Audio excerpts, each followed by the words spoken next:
Bike technician ஒன்று வணக்கம். நான் பேசுகிறேன். இது வந்து எக்ஸல் ஐடச். இதை பெரிய பாக்ஸை பார்த்தோன்னே பயம் வந்துருச்சு நமக்கு. முதல்ல ஏன்னா இவ்வளோ ஒயர் போதே, நம்ம எக்ஸலில் 2 ஒயர் 3 ஒயர் தான் இருக்கும். இந்த 100ல இவ்வளோ பெரிய பெட்டி கொடுத்துருக்கானே, இவ்வளோ பெரிய ECU பாக்ஸ் இருக்குது, சிடிஐ இவ்வளோ பெருசாக இருக்குமா, டிசிஐ இவ்வளோ பெருசாக இருக்குமா அப்படின்ற ஒரு பயம் ஃபஸ்ட்டு வந்துருச்சு நமக்கு. அதுக்கப்புறம் ஏதோ எரர் கோடுன்றாங்க, MIL லைட்டுன்றோம். ஸோ இந்த மாதிரி நிறைய ஒரு பயத்தை நம்ம வந்து மனசில் விதைச்சிட்டாங்க. ஸோ கம்பெனிக்காரங்க வந்து என்ன தான் பண்ணியிருக்காங்க அப்படின்னு சொல்லி பார்க்கலாம்னு சொல்லிட்டு ஒரு முடிவு பண்ணி அந்த வண்டி கடையை பார்க்கறதுக்கான வாய்ப்பு கிடைக்கல. ஸோ இது எளிமையாக ஸ்டார்ட் பண்ணுறதுக்கு கண்டிப்பாக ஒரு வழி இருக்கும். நம்ம நிறைய விஷயங்கள் எளிமைப்படுத்தியிருக்கோம். நண்பர்களுக்கெலாம் வந்து ஒயரிங்லாம் வந்து சாதாரணமாகி கொடுத்துருக்கோம். ஸோ அந்த வகையில் வந்து இந்த வண்டியோட ஒயரிங்கும் சாதாரணமாக எப்படி புரிய வைக்கிறது அப்படின்றதுக்காக ஒரு முயற்சி பண்ணோம். ஸோ அந்த முயற்சியாக தான் அந்த வீடியோ போட்டிருக்கோம். என்னென்ன பண்ணியிருக்கோம் அப்படின்றத தான் பார்த்துருக்கோம்.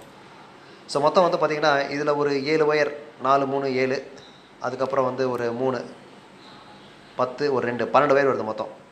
இந்த 12 ஒயர் பார்த்தோன்னா நமக்கு நிறைய ஷாக் ஆகிடுது. இவ்வளோ 12 ஒயர் ஏன் வருது அப்படின்ற ஒரு குழப்பம் நிச்சயமாக வந்துருச்சு. ஸோ அந்த வகையில் வந்து இந்த ஒவ்வொரு ஒயரும் எங்கெங்கே வேலை செய்யுது, என்னென்ன வேலை செய்யுது, எப்படி வேலை செய்யுது அப்படின்றத நம்ம இன்றைக்கி பார்க்க போகிறோம்.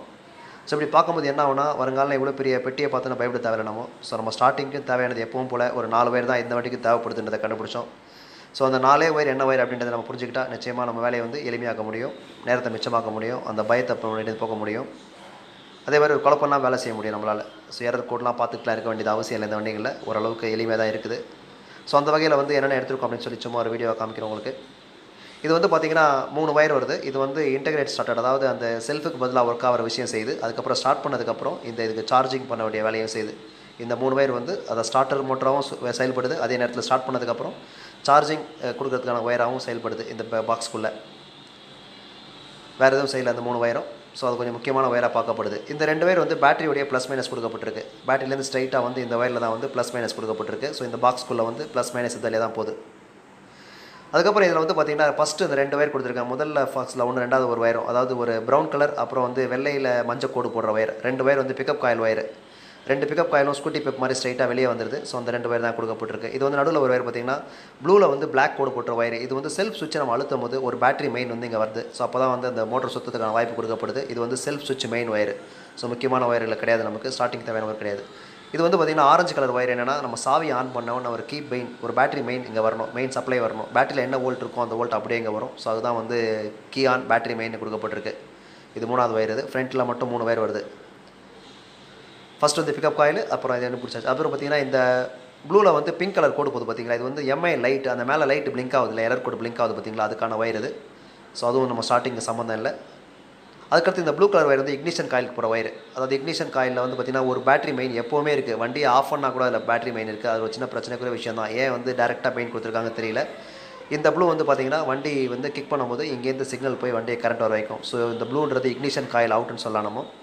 இது வந்து பிளாக்கில் ரெட் கலர் வந்து லைட்டிங் காயில். ஸோ அதை பற்றி நம்ம ஸ்டார்டிங் ரொம்ப கம்பேர் பண்ண தேவையில்லை, ரொம்ப பயப்பட தேவையில்லை. இந்த லைட்டிங் காயில் வந்து லைட்டிங்காகவே இருக்கட்டும், நம்ம அதை ஸ்டார்டிங் கூட குழப்பிக்க வேணாம். ஸோ இவ்வளோ தான் எளிமையாக கொடுக்கப்பட்டிருக்கு. ஸோ நம்ம வழக்கம் போல் பார்த்திங்கன்னா எப்போவுமே ஸ்டார்டிங்க்கு தேவையானது கண்டிப்பாக அந்த 4 ஒயர் அப்படின்றத இதுலேயும் புரிஞ்சிக்கலாம். 2 பிக்கப் காயில் ஒயர் இது இருக்குது பார்த்திங்களா, 2 பிக்கப் காயில் ஒயர் கண்டிப்பாக தேவை.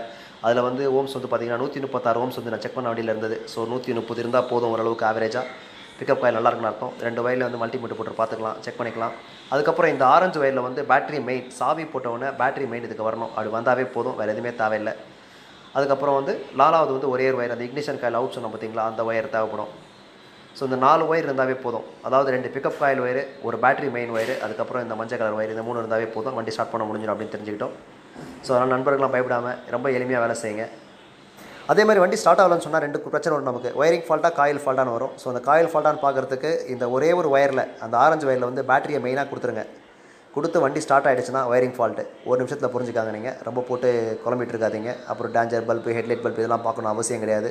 ஸோ ஃபஸ்ட்டு நீங்கள் பார்க்க வேண்டியது இந்த ஆரஞ்சு ஒயரில் ஒரு ப்ளஸ்ஸை மட்டும் ஸ்ட்ரைட்டாக கொடுத்து பார்த்துருங்க, வண்டி ஸ்டார்ட் ஆகிடும்.